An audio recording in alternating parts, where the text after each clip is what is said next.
नहीं सकी और वो संत रसीला जी और संत सुमित्रा देवी जी की ओर ध्यान से देखने लगी।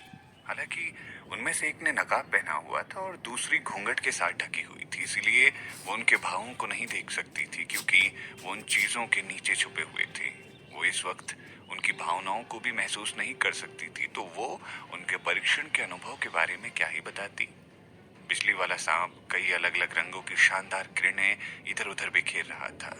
ये चमकदार किरणों का प्रदर्शन बादलों के भीतर हर जगह बेतरतीब ढंग से रंग फेंक रहा था। शिरीन ने आकाश की ओर देखा। उसे तो पता चला कि बिजली वाला सांप वास्तव में एक विशिष्ट तरीके से प्रहार कर रहा था, भले ही वो पूरी तरह से यादृच्छिक था। उसने बिजली वाले सांप की चमड़ी पर एक और बार करीब से नजर डाली। अगर वो उसकी चमड़ी को एक बड़ी तस्वीर में बदलने की कोशिश करे तो वो किसी तरह फूल के आकार में प्रतीत होगी।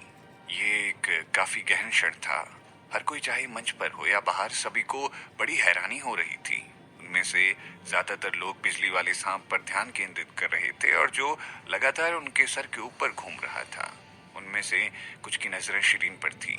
उनमें से कुछ वाली सूची में महादेव प्रताप सिंह, भूदेव सिंह, संत रसीला और संत सुमित्रा देवी जी भी शामिल थी। महादेव प्रताप सिंह और भूदेव सिंह शिरीन के लिए चिंतित थे, जबकि संत सुमित्रा देवी जी थोड़ा सदमे में थी। हालांकि संत रसीला जी की नजर में कुछ और ही चल रहा था। संत रसीला जी और संत सुमित्रा देवी जी दोनों ने परीक्षण का अनुभव किया हुआ था। भले ही वो दोनों अब बड़े हो गए थे और अब वो उन्हें परीक्षा दिए हुए काफी समय भी हो चुका था, तब भी वो दोनों काफी तनाव महसूस कर रहे थे। जब वो बिजली का सांप उनके ऊपर काले बादलों में बनने लगा तो दोनों किसी लाठी की तरह कठोर हो गए थे।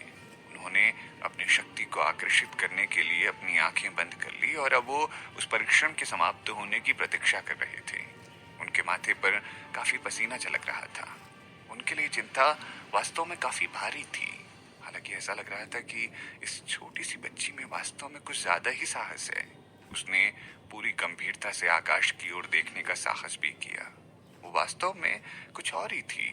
वो दोनों उसके साहस से काफी प्रभावित हुए। कुछ क्षण बाद महल मालिक ने अपने हाथों से कुछ इशारा किया, जिसके बाद वो बिजली वाला सांप एक शानदार प्रकाश किरणों वाली एक गेंद में बदल गया और ठीक नीचे की ओर चला गया। अनिवार्य रूप से ये अंततः नीचे जमीन से टकराया। ये लगभग एक गेंद के आकार वाली बिजली की तरह था जो बड़े पैमाने पर विनाश करने में सक्षम प्रतीत होती थी। शिरीन इतनी तेज रोशनी के कारण चौंधी आ गई। उसके पूरे शरीर को तेज किरणों की गेंद ने कंबल की तरह ढक दिया। सहज रूप से संत रसीला जी और सुमित्रा देवी ने अपनी सांसें रोक रखी थी। यही वो समय था जब वो सच या झूठ का अंतर कर पाएंगे। वास्तव में पंचरंगी बिजली वाले सांप की अलग अलग विशेषताएं थी। हर एक को लकड़ी के तत्व के लिए जिम्मेदार ठहराया गया था। सफेद धातु के तत्व का प्रतिनिधित्व करता था, जल के तत्व के लिए काला, अग्नि तत्व के लिए लाल और पृथ्वी तत्व के लिए पीला।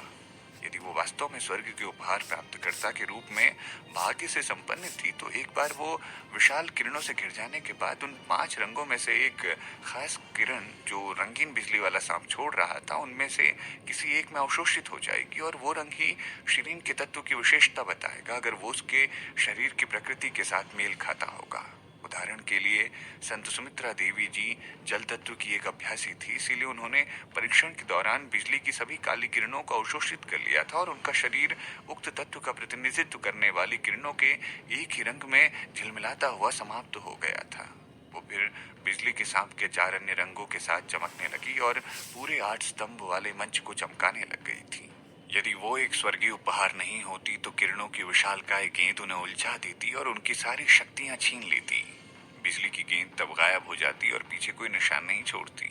शानदार पंचरंग बिजली वाले सांप ने शिरीन के शरीर को घेर लिया और प्रकाश की एक शानदार गेंद का निर्माण किया था, जिससे उसका पूरा शरीर चमक उठा था। संत रसीला जी ने अपनी आंखों के रंगों को शानदार गेंद पर जमा लिया। वो अधिक सटीक रूप से कुछ तय कर रहे थे और वो 5 रंगीन बिजली सांप को देख रहे थे जो प्रकाश की उस गेंद में घूम रहा था। वो किसी रंग को ढूंढ रहे थे जो धीरे धीरे घट रहा हो और शिरीन के शरीर में मिश्रित होता दिखाई दे रहा हो। इसका मतलब ये होगा कि एक चुनी हुई वो स्वर्गीय उपहार है। पंचरंग वाले बिजली वाले सांप ने शिरीन को घेर लिया और उसके आगे पीछे पागलों की तरह चारों ओर उसके चक्कर लगाने लगा। लगभग 10 सेकंड या इसके बाद संत रसीला जी की आंखें ये महसूस करने के लिए काफी तेज थी कि बिजली वाले सांप के 5 रंगों में से कुछ भी गायब नहीं हुआ था। सभी रंग अभी भी वहां मौजूद थे। संत रसीला जी ने अपना सर हल्के से हिलाया। उन्होंने खुद इसका अनुभव किया था, इसीलिए वो जानते थे कि पंचरंग बिजली वाली गेंद थोड़ी देर बाद फैल जाएगी और गायब हो जाएगी। वो आहें भरते हुए खुद को रोक नहीं पाए और बोले, ऐसा लगता है वो वास्तव में स्वर्गीय उपहार नहीं है। अपने वाक्य के मध्यम रास्ते में वो अचानक घुटन महसूस करने के कारण रुक गए और उन्होंने अपनी आंखें व्यापक रूप से खोल दी। उनके आश्चर्य के लिए 5 रंगीन बिजली वाले सांप के सभी रंगों को शिरीन के शरीर के साथ मिश्रण और विलय करते हुए देखा जा सकता था। एक एक करके वो 5 रंग उनकी दृष्टि से गायब हो गए। क्षण भर बाद 5 रंगीन प्रकाश गेंदें भी गायब हो गई। कोई भी अब उस बिजली वाले सांप को नहीं देख पा रहा था। शिरीन का शरीर किरणों के सभी 5 रंगों को विकीर्ण कर रहा था, लेकिन ये किरणें 8 दिशाओं की तरफ नहीं फैल रही थी। इसके बजाय किरणें उसके चारों ओर थी और पीछे से एक प्रभा मंडल भी बना रही थी। वो शानदार किरणों में डूबी हुई थी, जैसे कि वो किसी भगवान के अनंत प्रकाश को ले जा रही हो। संत रसीला जी और सुमित्रा देवी सदमे में थे, बाकी लोग भ्रमित थे। महल मालिक और एक अन्य 2 अधिपतियों को छोड़कर जो सभी घटनास्थल पर मौजूद थे, उन्हें इस बात का अंदाजा नहीं था कि वास्तव में क्या होगा अगर वो चुने हुए व्यक्ति के रूप में सिद्ध हो जाएगी तो। सम्राट ने कहना शुरू किया, आकाशी ऋषि व्यास साहू जी, क्या ये साबित करने के लिए पर्याप्त है कि शिरीन चुनी हुई शिष्या है? इसके बजाय महल मालिक ने संत रसीला जी और सुमित्रा देवी जी की ओर देखा और कहा, आप दोनों क्या सोचते हैं? संत रसीला जी तो विवेकपूर्ण थे। महल मालिक ने मुड़कर संत सुमित्रा देवी जी को देखा। संत सुमित्रा देवी जी वास्तव में काफी दोस्ताना और समझदार थी। वो तुरंत बोली, उनकी स्थिति एक विसंगति की तरह थी। हालांकि ये इस तरह की स्थिति की तरह नहीं लगता है जो चुने हुए शिष्य पर होती है, इसलिए मुझे नहीं लगता कि ये चुनी हुई शिष्या है। संत रसीला जी भी मुस्कुराते हुए कहने लगे, संत सुमित्रा देवी जी और मैं एक ही राय साझा करते हैं। उन दोनों की बातें सुनने के बाद लोगों की भीड़ ने शोर मचाना शुरू कर दिया और अपनी अपनी राय देने के लिए आवाज उठाई। कुछ ने कहा कि ऐसा था, कुछ ने कहा कि अप्रत्याशित है कि वो चुनी हुई नहीं है, कुछ को खेद हुआ उसके लिए, कुछ ने इसे अपना मजा देखकर सोचा और कुछ ने इसके दुर्भाग्य का आनंद लिया। सभी प्रकार के लोग थे वहां पर। बहुत से लोग उस जगह को घेरे हुए थे। शकुंतला देवी दिल से खुश थी, फिर भी उन्होंने क्षमा महसूस करने का नाटक किया। हालांकि उनकी छोटी बेटी अपने दिल की खुशी को छुपा नहीं पा रही थी। वो हंसते हुए कहती है, यही मैंने कहा, वो संभवतः कैसे चुनी हुई शिष्या हो सकती है? वो स्पष्ट रूप से उस चीज के लिए तरस रही है जिसके लिए वो योग्य नहीं है। एक बेकार कूड़ेदान को खुद को चुने हुए रूप में कैसे संबोधित करवाया जाए, कोई इससे सीखे। तो वो सबके सामने खुद को मूर्ख बना रही है। क्या मजा आया उसे करने में? बिटिया, बकवास बातें मत करो। शकुंतला देवी ने उसे फटकार लगाई। आखिरकार वो आपकी बहन है ना?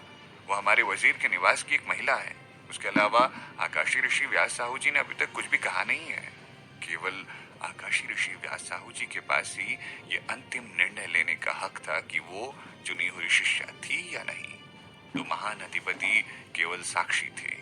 उन सभी ने अपना ध्यान आकाशी ऋषि व्यास साहू जी की ओर किया, जो अंतिम फैसला देने के लिए उनका इंतजार कर रहे थे। इसके बजाय महल मालिक शिरीन को देख रहे थे। शिरीन उनकी अभिव्यक्ति से नहीं बता सकती थी कि वो क्या फैसला लेंगे, क्योंकि उन्होंने एक मुखौटे से अपने चेहरे को ढक रखा था। वो केवल ये देख सकती थी कि उनकी आंखों में शोभा थी, लेकिन उनके मन में क्या था, इस पर वो उंगली नहीं उठा सकती थी।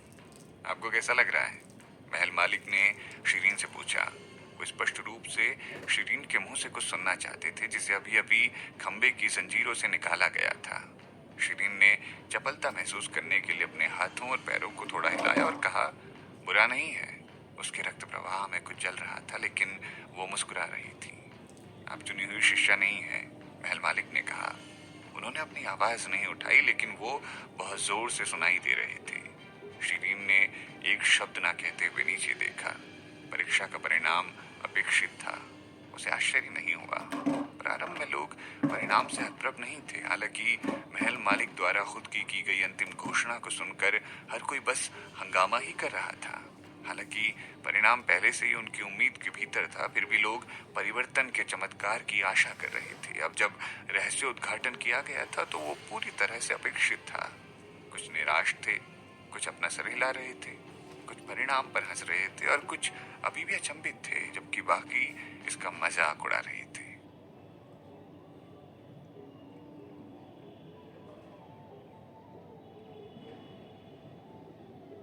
Finde deinen perfekten Aufenthalt in der Booking.com-App. Ein Hotel in der Stadt oder ein Aufenthalt am Strand. Mit Aussicht entdecke unendliche Reisemöglichkeiten. Ladet noch heute die kostenlose Booking.com-App herunter.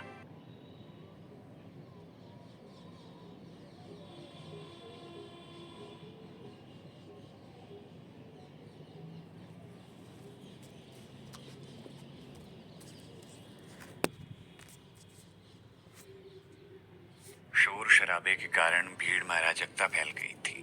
भीड़ के बीच कुछ उस्ताद ऐसे थे जिन्होंने ऊंची आवाज में गहन बातचीत करना शुरू कर दिया, क्योंकि उन सभी के पास आध्यात्मिक शक्ति थी।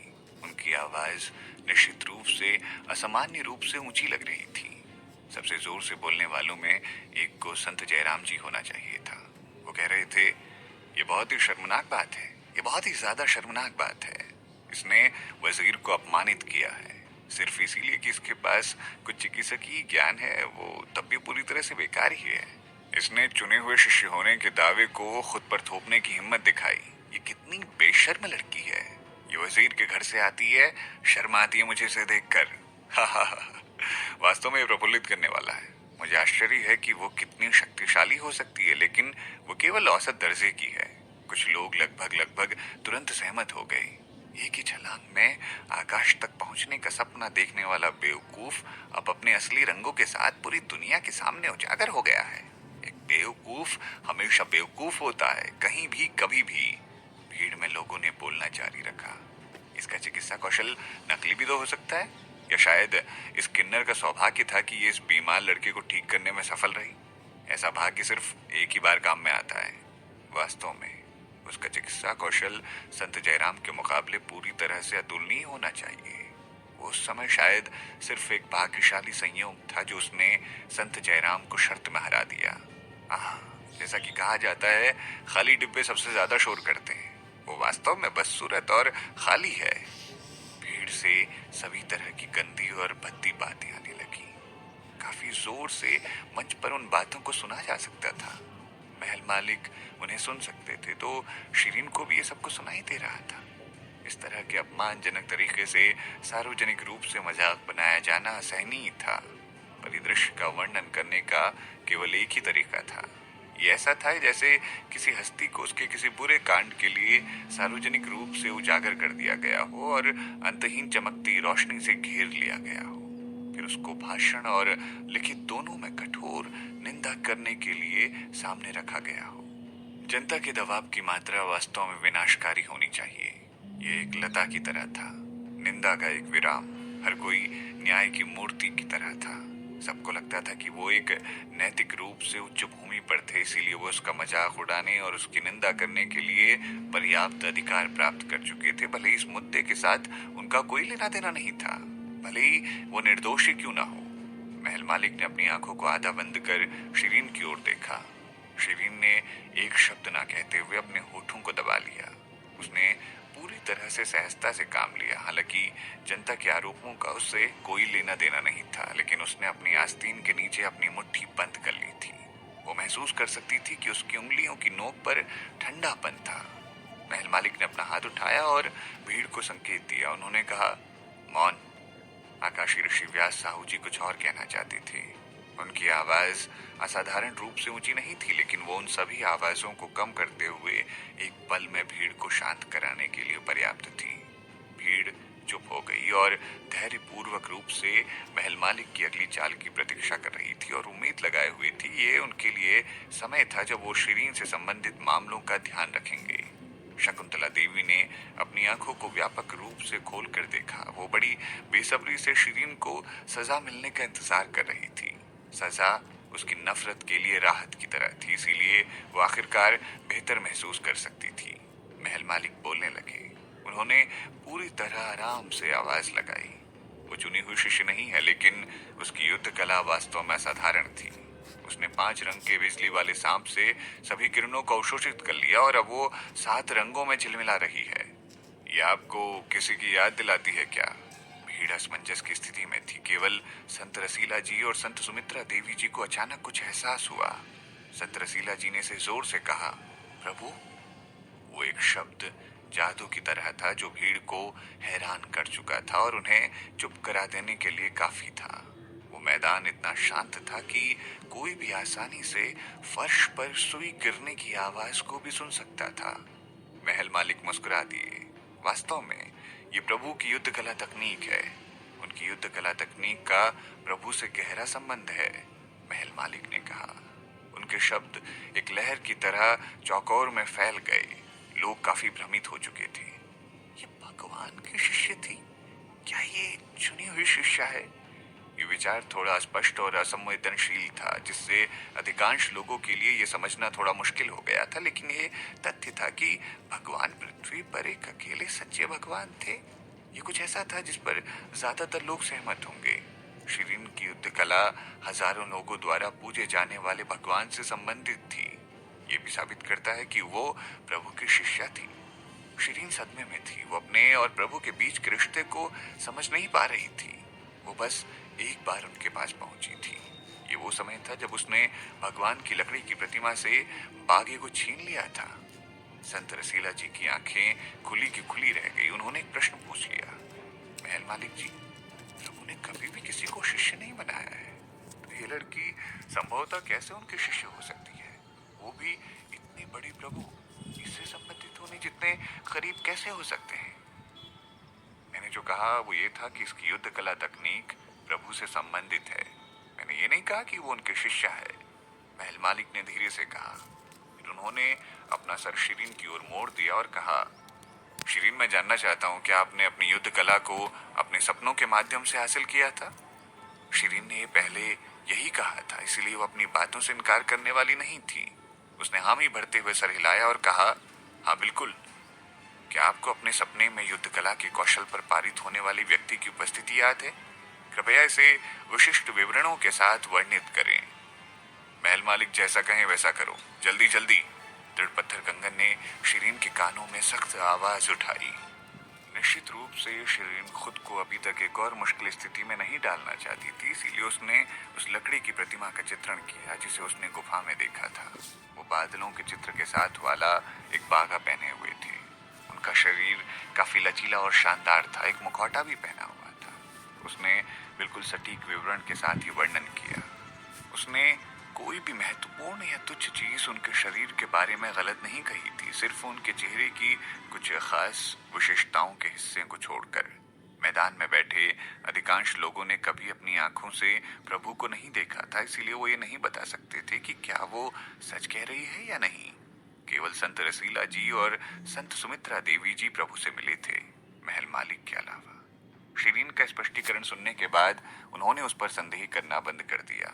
वो वास्तव में भगवान ही थे जो इस लड़की को युद्ध कला के कौशल सिखाने के लिए उसके पास गए थे और उसके सपनों में एक सफेद बागे के रूप में दिखाई दिए थे। किसी ने नहीं सोचा होगा कि वो भगवान की कृपा में होगी और अपने सपनों के माध्यम से उसकी युद्ध कला तकनीक का अधिग्रहण कर रही होगी। संत रसीला जी और संत सुमित्रा देवी जी इसके बारे में ज्यादा सतर्क हो चुके थे, क्योंकि वो जानते थे कि प्रभु से संपर्क बनाना कितना कठिन है।